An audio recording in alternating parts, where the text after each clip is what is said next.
নমস্কার বন্ধুরা, flavour with অর্পিতার চ্যানেলে আপনাদের সকলকে স্বাগত। আজকে আমি চলে এসেছি আপনাদের সাথে আবার একটা হেলদি অ্যান্ড টেস্টি নাস্তার রেসিপি নিয়ে। যখনই আপনাদের রুটি সবজি খেতে মন করবে না, তখনই আপনারা এই রেসিপিটা মাত্র 5 মিনিটের মধ্যে বানিয়ে খেতে পারেন। আর এটা বানানো খুবই সহজ, খালি সেদ্ধ আলু আর আটা থাকলেই আমাদের এই নাস্তাটা আমরা বানিয়ে নিতে পারবো।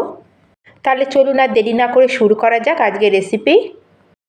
আর এই রেসিপি বানানোর জন্য এখানে আমি নিয়েছি আলুটাকে আমি সেদ্ধ করে খোসা ছাড়িয়ে আর ঠান্ডা করে আলুটাকে নিয়েছি। আর আলুটাকে আমাদের গ্রেট করে নিতে হবে, তার জন্য এখানে একটা আমি ছোট হোলওয়ালা গ্রেটার নিয়েছি। আমি এখানে গ্রেটারে গ্রেট করে নিচ্ছি আলুটাকে। আপনারা চাইলে হাতেও আলুটাকে ম্যাশ করে নিতে পারেন, কিন্তু খেয়াল রাখতে হবে যাতে এর মধ্যে কোনো লাম্পস না থাকে। আর এই দেখুন বন্ধুরা, আলুটাকে আমি পুরো ম্যাশ করে নিয়েছি। এখন এর মধ্যে কিছু মশলা আমি অ্যাড করব। তার জন্য সবার প্রথমে এখানে অ্যাড করে দিলাম একখানা ছোট সাইজের পেঁয়াজটাকে আমি ছোট ছোট চপ করে কেটে নিয়েছি। আর ঝালের জন্য এখানে আমি 3খানা কাঁচা লঙ্কাকে কুচিয়ে নিয়েছি। আপনারা ঝালটা কম বেশি করে নিতে পারেন। আর দিচ্ছি এখানে কিছুটা ধনেপাতা কুচি। আর আপনাদের কাছে যদি ধনেপাতা না থাকে তাহলে আপনারা ধনেপাতার জায়গায় কারি পাতাকেও কুচিয়ে ব্যবহার করতে পারেন। এবার আমি এর মধ্যে অ্যাড করে দিলাম স্বাদ অনুযায়ী নুন। আর তার সাথে অ্যাড করে দিলাম এখানে 1/4 চামচ মতো হলুদ গুঁড়ো। আর তার সাথে একটু ঝালের জন্য অ্যাড করলাম 1/2 চামচ মতো লঙ্কা গুঁড়ো। আর দিয়ে দিচ্ছি এখানে 1/4 চামচ মতো গোটা জিরে। আর এবার এর মধ্যে অ্যাড করে দিলাম 1 চামচ মতো আমচুর পাউডার। আপনাদের কাছে যদি আমচুর পাউডার না থাকে তাহলে আপনারা আমচুর পাউডার জায়গায় 1 চামচ লেবুর রসও অ্যাড করতে পারেন। আর দিয়ে দিলাম 1/2 চামচ মতো গরম মশলা। আর এখন আমি সব মশলাকে আলুর সাথে ভালো করে মিক্স করে নেব। আর তার জন্য এখানে একটা আমি চামচ নিয়েছি, আর চামচে করে সব মশলাকে আলুর সাথে ভালো করে আমি মিক্স করে নেব। আপনারা চাইলে এইটাকে হাত দিয়েও মিক্স করে নিতে পারেন, কিন্তু এখানে তো আমি হাত দিয়ে মিক্স করছি না, কারণ আলুটাকে আমি গ্রেট করে নিয়েছি, এতে কোনো আলুর লাম্পস নেই। কিন্তু আপনারা যদি গ্রেটারে গ্রেট না করে আলুটাকে হাতে ম্যাশ করেন তাহলে এটা হাতেই মিশিয়ে নেবেন। আর বন্ধুরা, ভিডিওটা স্কিপ না করে শেষ পর্যন্ত দেখবেন। আর যদি রেসিপিটা আজকে একটু ভালো লাগে তাহলে লাইক শেয়ার অবশ্যই করবেন। আর এখানে সব কিছুকে আমি আলুর সাথে ভালো করে মিক্স করে নিয়েছি। আর এখানে এখন আমি একটা আটার ডো রেডি করে নেব। তার জন্য এখানে আমি নিচ্ছি 2 কাপ আটা। আপনারা এখানে আটার জায়গায় ময়দা দিয়েও রেসিপিটা বানিয়ে নিতে পারেন, কিন্তু আজকে আমি একটু হেলদিভাবে করছি তার জন্য এখানে আটা নিয়েছি। আর আটা দেওয়ার পরে এখানে আমি দিয়ে দিয়েছি আটার মধ্যে স্বাদ অনুযায়ী নুন, আর তার সাথে অ্যাড করে দিলাম 1/2 চামচ মতো রেড চিলি ফ্লেক্স। আর এবার এর মধ্যে অ্যাড করে দিলাম আমি 1 চামচ মতো কসুরি মেথি। আর দিয়ে দিচ্ছি এখানে 1/2 চামচ মতো জোয়ানটাকে আমি একটু হাতে ক্রাশ করে দেবো, তাতে ফ্লেভারটা খুব ভালো আসবে। এটাকেও দিয়ে দিলাম। আর এখন এর মধ্যে একটু ময়াম দেবো, তার জন্য এর মধ্যে অ্যাড করে দিলাম 2-3 চামচ মতো রিফাইন অয়েল। আপনারা তেলের জায়গায় ঘি দিয়েও ময়ামটা দিতে পারেন। আর এখানে আমি ধনেপাতা দিতে ভুলে গেছিলাম, সামান্য একটু ধনেপাতা এর মধ্যে অ্যাড করে দিলাম কুচিয়ে। এখন আমরা যে তেলের ময়ামটা দিয়েছি সেটাকে এখন ভালো করে আটার সাথে আমরা মিক্স করে নেবো হাত দিয়ে এভাবে ডলে ডলে। আর এর মধ্যে কোনো লাম্প যাতে না থাকে তার জন্য হাত দিয়ে এভাবে ঘষে ঘষে আমরা তেলটাকে পুরো আটার মধ্যে মিশিয়ে নেব। আর এবার আমরা আটার মধ্যে অল্প অল্প জল অ্যাড করব, আর একটা আমরা টাইট ডো রেডি করে নেব। আপনারা জলটা এখানে একবারে ব্যবহার করবেন না, কারণ আমাদের একটা শক্ত ডো রেডি করতে হবে, তার জন্য অল্প অল্প করে আমরা জল দেবো। তাহলে একসাথে বেশি জল দিলে আটাটা নরমও হয়ে যেতে পারে। আমরা যেরকম লুচি বানানোর জন্য বা কচুরি বানানোর জন্য আমি একটু শক্ত ডো বানাই, সেরকমই আমাদের ডোটা রেডি করে নিতে হবে। আর এই দেখুন বন্ধুরা, এখানে একটা আমি টাইট ডো রেডি করে নিয়েছি। আর এখন আমরা হাতের মধ্যে সামান্য একটু তেল নিয়ে এর উপর দিয়ে একটু লাগিয়ে দেবো। আর এটাকে আমরা ঢেকে রেস্টে রেখে দেবো 10 থেকে 15 মিনিটের জন্য, যাতে আটাটা ভালো মতো সেট হয়ে যায়। আর ততক্ষণ আমরা এই নাস্তার সাথে খাওয়ার জন্য একটা চাটনি বানিয়ে নেব। আর আমাদের নাস্তার জন্য আলুর স্টাফিংটাও রেডি হয়ে গেছে, আর আটাটাও আমরা মেখে রেখেছি। এখন আমরা একটা চাটনি বানাচ্ছি। তার জন্য গ্যাসে একটা কড়াইয়ে দিয়ে দিয়েছি আমি 1 চামচ মতো তেল। আর তেলটা একটু গরম হলেই এর মধ্যে অ্যাড করে দেবো আমি 4 কোয়া মতো রসুন, আর তার সাথে দিয়ে দেবো 1 ইঞ্চি মতো আদার টুকরো।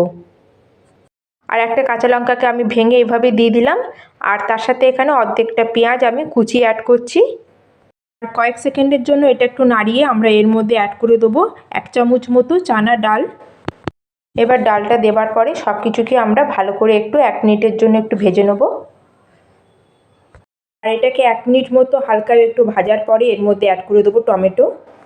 আর তার সাথে এখানে অ্যাড করে দিচ্ছি আমি টেস্ট অ্যাকর্ডিং নুন।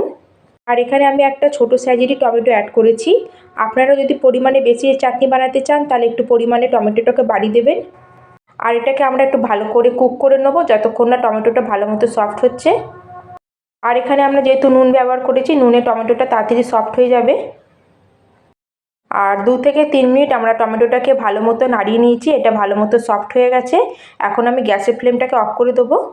আর সব কিছুকে ভালো করে ঠান্ডা করে নিয়েছি। এখন এটাকে আমরা অ্যাড করে দেবো গ্রাইন্ডিং জারের মধ্যে। আর এর মধ্যে সামান্য একটু জল অ্যাড করব আর আমরা একটা পেস্ট তৈরি করে নেব।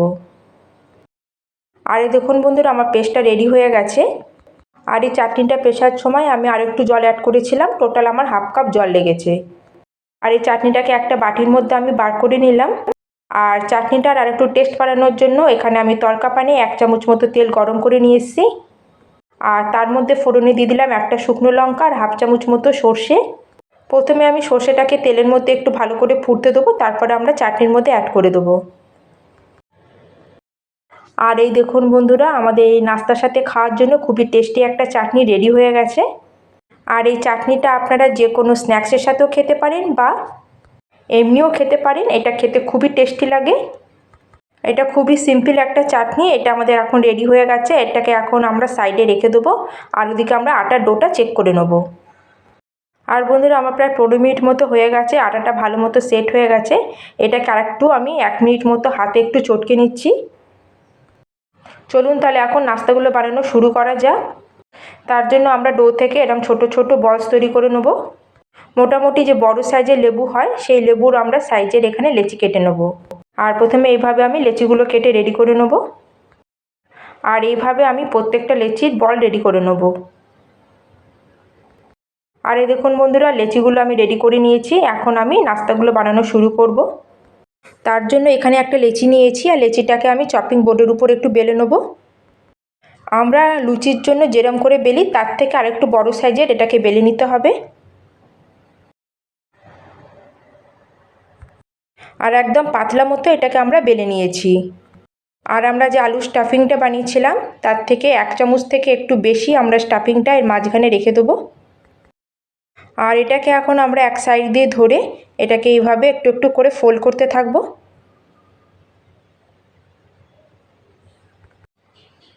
আর সবার শেষে এইটাকে এইভাবে মুড়িয়ে এটাকে চেপে দেবো। আর এটাকে এখন চপিং বোর্ডের উপর রেখে একটু হালকা হালকা হাত দিয়ে এভাবে একটু প্রেস করে এটাকে স্প্রেড করে দেবো। আর এইভাবে হাত দিয়ে দাবিয়ে দাবিয়ে প্রেস করে এটা শেপটা আমরা তৈরি করে নেব। আর আমাদের একটা নাস্তা রেডি হয়ে গেছে। আর একই রকমভাবে আমি আরেকটা নাস্তা আপনাদের বানিয়ে দেখাচ্ছি। প্রথমে একটা লেচিকে আমরা লুচি যেরকম বেলি তার থেকেও আর একটু পাতলা আর একটু বড় করে বেলে নেবো এটাকে। আর লেচিটাকে পাতলা মতো বেলা হয়ে গেলে আমরা যে চটপটা আলু স্টাফিংটা বানিয়ে রেখেছিলাম সেটাকে মাঝখানে দিয়ে দেবো। আর এটার একটা কর্নার ধরে আমরা এইভাবে এটাকে ফোল্ড করতে থাকবো। আর এটা বানানো খুবই সহজ, আপনারা একবার করলেই বুঝতে পারবেন আর এটা কোনো অসুবিধাও হবে না, যে কেউ করে নিতে পারবে। আর ফোল্ড হয়ে গেলে সব কিছুকে এক জায়গায় নিয়ে আমরা এটাকে মুখটাকে ভালো করে চেপে বন্ধ করে দেবো যাতে এটা না খুলে যায়। আর হালকা হাতে এভাবে প্রেস করে এটাকে আমরা সেট করে নেব। আর এই দেখুন বন্ধুরা, আমি কিছু নাস্তা রেডি করে নিয়েছি। এখন এগুলোকে আমরা ফ্রাই করে নেব। তার জন্য গ্যাসে একটা আমি তাওয়া বসিয়ে নিয়েছি আর এটাকে আমরা আজকে স্যালো ফ্রাই করব। আর এখানে আমি এটাকে স্যালো ফ্রাই করছি, আপনারা চাইলে এটাকে ডিপ ফ্রাই করে নিতে পারেন। আর তেলটা যখন ভালো মতো গরম হয়ে যাবে আমরা এক এক করে এবার তাওয়ার মধ্যে আমাদের করে রাখা নাস্তাগুলোকে দিয়ে দেবো। আর এখানে আমি তাওয়াতে বড় চামচে 2 চামচ মতো তেল অ্যাড করেছি। প্রথমে আমরা তেলটাকে হাই ফ্লেমে ভালো করে গরম করে নেব, তারপরে আমরা গ্যাসের ফ্লেমটাকে একদম লোতে করি নাস্তাগুলো এক এক করে তেলের মধ্যে দিয়ে দেবো। আর আমি তাওয়াতে করছি এই কারণে যে এখানে আমাদের একসাথে অনেকগুলো নাস্তাই ধরে যাবে। আপনারা চাইলে প্যান বা কড়াইতেও এটা ফ্রাই করতে পারেন। প্রথমে আমরা একদিকটাকে 2 মিনিট মতো ফ্রাই করে নিয়েছিলাম আর 2 মিনিট হয়ে গেলে আমরা উল্টে দেবো এটাকে, যাতে এটা অন্য দিকটাও ভালো মতো ফ্রাই হয়ে যায়। আর বন্ধুরা, এটাকে আমাদের লো ফ্লেমে ভাজতে হবে। লো ফ্লেমে কিন্তু ভাজলে আমাদের এটা নাস্তাগুলো জ্বলবেও না। প্লাস আমাদের ভেতরে আর বাইরে এটা ভালো মতো ফ্রাই হয়ে যাবে। আর মোটামুটি 6 থেকে 7 মিনিট আমাদের লো ফ্লেমে ফ্রাই হতে সময় লাগে।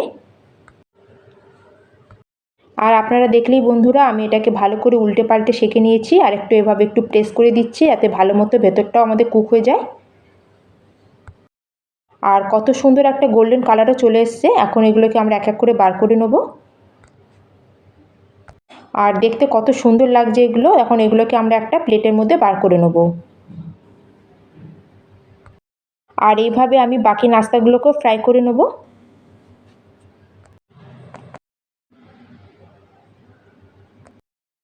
বন্ধুরা এই যে নাস্তাগুলো আছে এটা খুবই কম সময় আর কম তেলে আপনারা বানিয়ে এটাকে এনজয় করতে পারেন। আর সবথেকে বড় কথা হচ্ছে যে এই নাস্তাটার মধ্যে আপনারা দুখানা ফ্লেভার পাবেন, একটা আলুর সিঙ্গারার আর তার সাথে আলুর পরোটার। আর এটা একদম 2 in 1 ওয়ালা রেসিপি, আপনারা অবশ্যই একবার বানাবেন। এটা যদি আপনারা একবার বানিয়ে খান তাহলে দেখবেন বারবার বাড়ির লোকেরা এটা বানানোর জন্য আপনাকে ডিমান্ড করবে। তাহলে বন্ধুরা আজকের যদি আমার এই রেসিপি আপনাদের একটু ভালো লাগে ভিডিওটাকে লাইক করে দেবেন, আর যদি চ্যানেলে নতুন হয়ে থাকেন তাহলে চ্যানেলটিকে সাবস্ক্রাইব করে দেবেন। আর আপনারা আওয়াজেই বুঝতে পারছেন এটা কতটা ক্রিস্পি তৈরি হয়েছে। আর এই চাটনির সাথে এই রেসিপিটা তো খেতে একদম লাজবাব। আপনারা অবশ্যই একবার বানিয়ে দেখবেন এইভাবে, আশা করি আপনাদের খুবই ভালো লাগবে। তাহলে আজকের মতো আমি এখানেই শেষ করলাম, আবার চলে আসছি অন্য একটি নতুন রেসিপি নিয়ে। ধন্যবাদ।